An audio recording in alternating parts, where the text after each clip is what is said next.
একটা পাখি আনারসের মধ্যে বৈশা বৈশা আঙ্গুর খাইতাছে, আনারসের ভিতরে বাসা বানাইয়া সুন্দর মতো আঙ্গুর খাইতাছে, দেখছেন নি?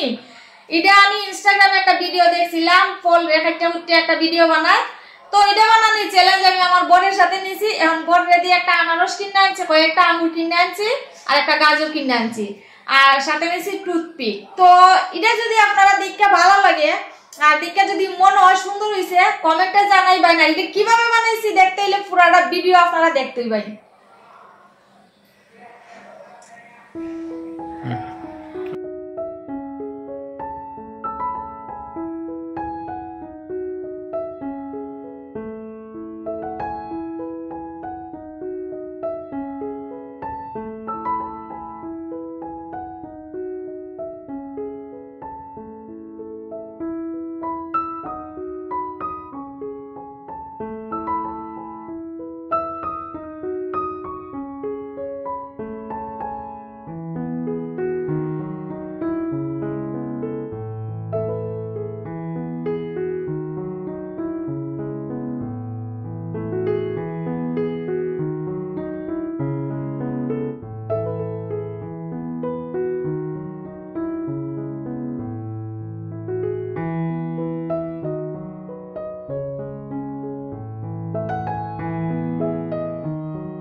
এমনি রাখো, এমনি রাখো, এমনি এইদিকে এইদিকে মুখটা এইদিকে নাও।